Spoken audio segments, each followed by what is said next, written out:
Hello students, আজ আমরা আর একটা ইতিহাসের সেট তোমাদের জন্য নিয়ে এসেছি। যারা এখনও আমাদের চ্যানেল সাবস্ক্রাইব করোনি অবশ্যই সাবস্ক্রাইব করে নাও এবং ভালো লাগলে লাইক করবে এবং তোমাদের মতামত কমেন্টে জানাবে। মৌর্য বংশের শেষ সম্রাট কে ছিলেন? মৌর্য বংশের শেষ সম্রাট ছিলেন বৃহদ্রথ। কি বললাম? বৃহদ্রথ।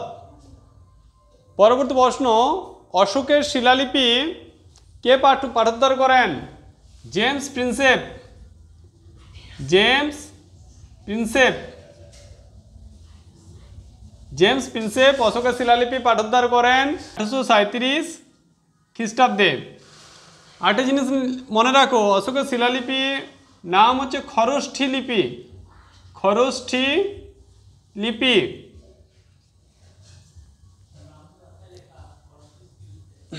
সাঁচি স্তূপ কে নির্মাণ করেন? সাঁচি স্তূপও নির্মাণ করেন সম্রাট অশোক। অশোক। এছাড়াও তিনি নির্মাণ করেন সারনাথে যে স্তম্ভ, সেটাও কিন্তু অশোকের নির্মিত। সারনাথের যে স্তম্ভ, এটাও অশোক নির্মাণ করেন। এই সারনাথের স্তম্ভকে ভারতের অ্যামব্লেম রূপে নেওয়া হয়েছে, জাতীয় প্রতীক হিসাবে। এর নিচে 4টে পশুর ছবি আছে। এটা আমরা গত কনস্টিটিউশনের যে ক্লাস নিয়েছি সেই ক্লাসের মধ্যে এটা কিন্তু ডিটেলসে বলা আছে, আমি আর যাচ্ছি না ইয়েতে। সব মনীষে প্রজাসম কে বলতেন? এটাও কিন্তু সম্রাট অশোক বলতেন। কি বললাম? সম্রাট অশোকই বলতেন সব মনীষে প্রজাসম। কলিঙ্গ যুদ্ধ কবে হয়? এটা মনে রাখবে, এটার সম্বন্ধে একটা ডাউটফুল ইনফরমেশন আছে। 260 বা কিছু বই আছে 261 খ্রিস্টাব্দে মতান্তরে। এটা নিয়ে দুটো মত আছে, তো যেটা থাকবে সেটা তোমরা করবে। এটা হচ্ছে কলিঙ্গ যে যুদ্ধ 260 বা 261-তে হয়েছিল। এটা যুদ্ধটা হয়েছিল দয়া নদীর তীরে। দয়া নদীর তীরে, মনে রাখবে, দয়া নদীর তীরে। অশোক কার কাছ থেকে বৌদ্ধ ধর্মের দীক্ষা নেন? অশোক বৌদ্ধ ধর্মের দীক্ষা নেন বৌদ্ধ সন্ন্যাসী উপগুপ্তের কাছ থেকে। উপগুপ্তের কাছ থেকে। এ প্রসঙ্গে মনে রাখবে, অশোক কিন্তু শুধুমাত্র যে বৌদ্ধ ধর্ম গ্রহণ করেছিলেন, এই বৌদ্ধ ধর্ম কিন্তু কলিঙ্গ যুদ্ধের পর তিনি নিয়েছিলেন এবং তিনি এই কলিঙ্গ যুদ্ধের পর থেকে হিংসা নীতি বা যুদ্ধ নীতি সম্পূর্ণরূপে ত্যাগ করেন। এমনকি বৌদ্ধ ধর্ম প্রচারের ক্ষেত্রেও তিনি গুরুত্বপূর্ণ ভূমিকা পালন করেছিলেন। এবং তার সন্তান অশোক, তার নিজের ছেলে মহেন্দ্র ও কন্যার নাম ছিল সংঘমিত্রা। এই দুজনকে সিংহল রাজের কাছে পাঠিয়েছিল বৌদ্ধ ধর্মের প্রসারের জন্য। ঠিক আছে। ভারতের ম্যাকিয়াভেলি কাকে বলা হয়? ভারতের ম্যাকিয়াভেলি। আরেকটা জিনিস অশোক সম্বন্ধে মনে রাখবে, অশোক কিন্তু তার রাজত্বকালে পাটলিপুত্রের তৃতীয় যে বৌদ্ধ সম্মেলন, পাটলিপুত্রের তৃতীয় বৌদ্ধ সম্মেলন আহ্বান করেন। এটা হচ্ছে 250 খ্রিস্টাব্দে। ঠিক আছে। ভারতের ম্যাকিয়াভেলি কাকে বলা হয়? ভারতের ম্যাকিয়াভেলি বলা হয় চাণক্য বা কৌটিল্যকে।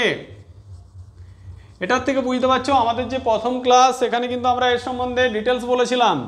চাণক্য বা কৌটিল্যই হলো অর্থশাস্ত্র গ্রন্থের রচয়িতা। তোমরা আরেকবার দেখে নিতে পারো।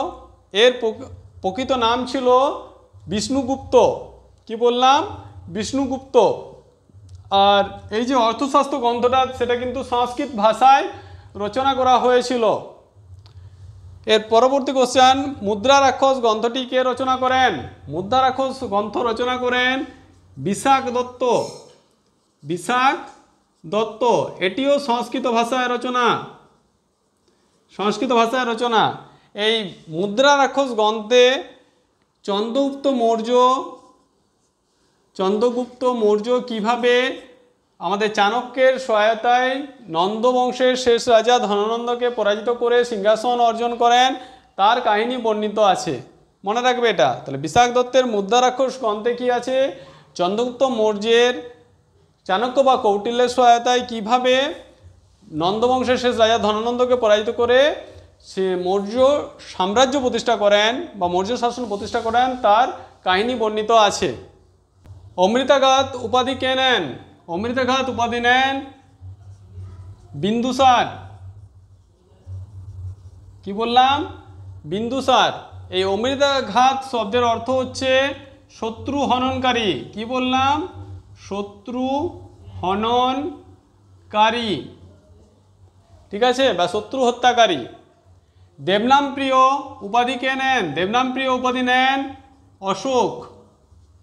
এছাড়া আরও একটা উপাধি নিয়েছিলেন, সেটা হলো প্রিয়দর্শিকা, ঠিক আছে, প্রিয়দর্শিকা। সাতবাহন বংশের প্রতিষ্ঠাতা কে? সাতবাহন বংশের প্রতিষ্ঠাতা হলো সিমুখ,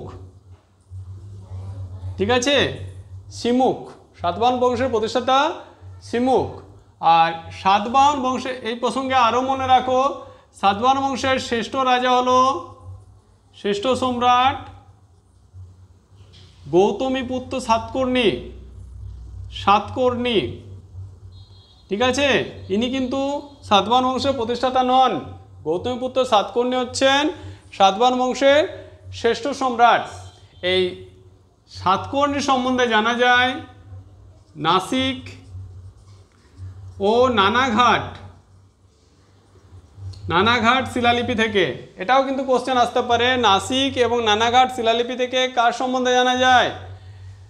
না, গৌতমীপুত্র সাতকর্ণী সম্বন্ধে। নানাঘাট যে শিলালিপি সেটা রচনা করেন সাতকর্ণীর স্ত্রী বলশ্রী।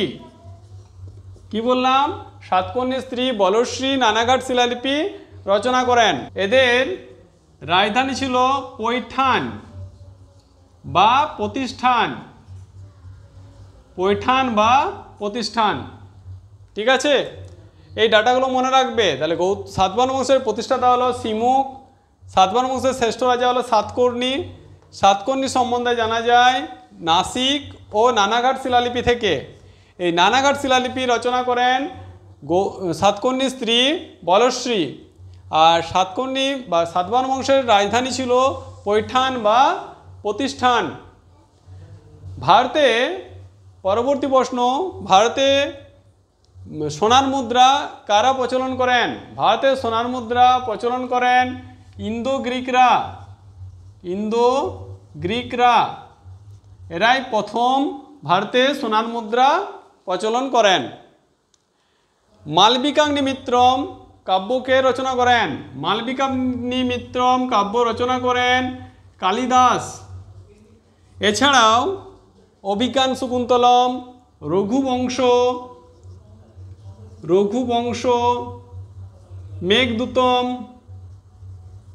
মেঘদূতম, ঠিক আছে, অভিজ্ঞান শকুন্তলম,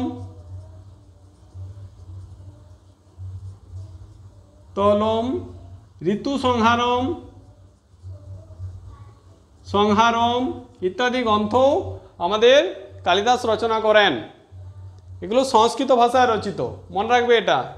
এগুলো সংস্কৃত ভাষায় রচিত, ঠিক আছে। পরবর্তী প্রশ্ন, নালন্দা বিশ্ববিদ্যালয় কে প্রতিষ্ঠা করেন? নালন্দা বিশ্ববিদ্যালয় প্রতিষ্ঠা করেন প্রথম কুমারগুপ্ত। কি বললাম? প্রথম কুমারগুপ্ত, ঠিক আছে। প্রথম কুমারগুপ্ত নালন্দা বিশ্ববিদ্যালয় প্রতিষ্ঠা করেন।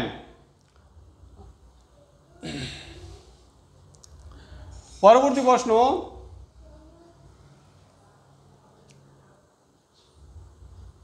কবিরাজ উপাধি কে নেন? কবিরাজ উপাধি নেন সমুদ্রগুপ্ত।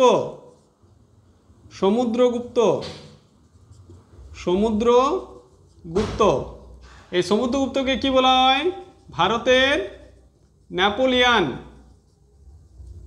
ঠিক আছে। সমুদ্রগুপ্তকে বলা হয় ভারতের নেপোলিয়ান। এবারে এই কবিরাজ উপাধি নিয়েছিল কারণ হচ্ছে কি তিনি সাহিত্য ও সঙ্গীত চর্চায় পারদর্শী ছিলেন, তার জন্য তাকে কবিরাজ উপাধি দেওয়া হয়েছিল। বৃহৎ সংহিতা কে রচনা করেন?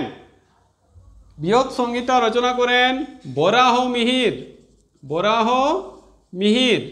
এই বরাহ মিহির রচিত আরেকটা গ্রন্থের নাম হলো পঞ্চ সিদ্ধান্তিকা।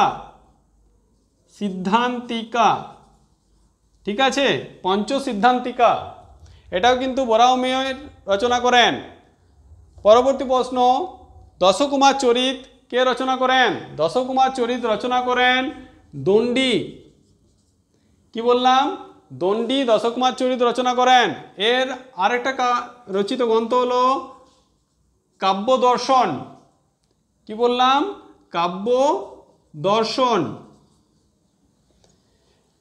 পরের প্রশ্ন, কীর্তার্জুনীয়ম কে রচনা করেন? কীর্তার্জুনীয়ম রচনা করেন ভারবি। অমরকোষ কে রচনা করেন? অমরকোষ রচনা করেন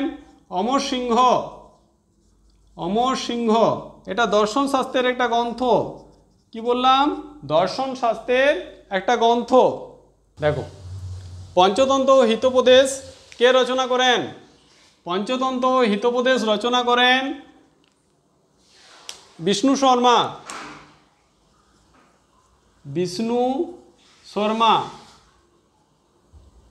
ভারত রক্ষাকারী কাকে বলা হতো? ভারত রক্ষাকারী বলা হতো স্কন্দগুপ্তকে।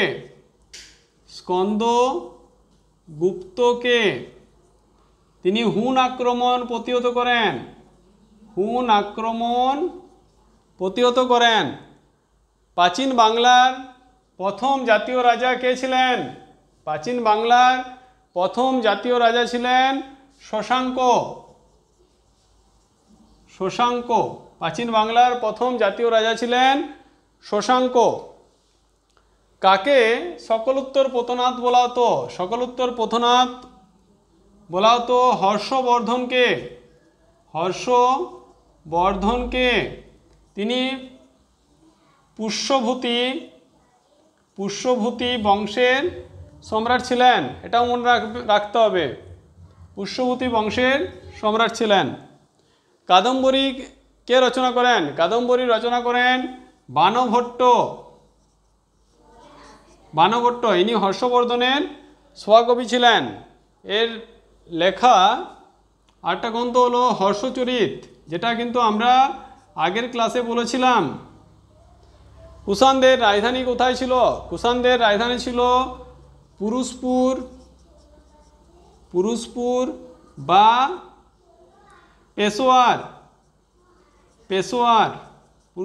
পেশোয়ারে। শশাঙ্কের রাজধানী কোথায় ছিল? শশাঙ্কের রাজধানী ছিল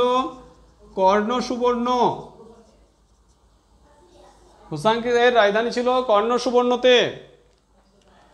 আর আমাদের এই যে বাছাই করা প্রশ্নগুলো দেওয়া হচ্ছে, এগুলো তোমাদের আসন্ন পরীক্ষায় নিশ্চিতভাবে কমন পেতে সাহায্য করবে।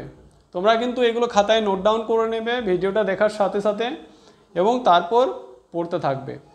ঠিক আছে? এবং তোমরা অবশ্যই এই প্রশ্নগুলোর মধ্যে থেকেই কমন পাবে। আমরা এগুলো পেতে হলে তোমরা কিন্তু আমাদের অবশ্যই চ্যানেলকে সাবস্ক্রাইব করবে।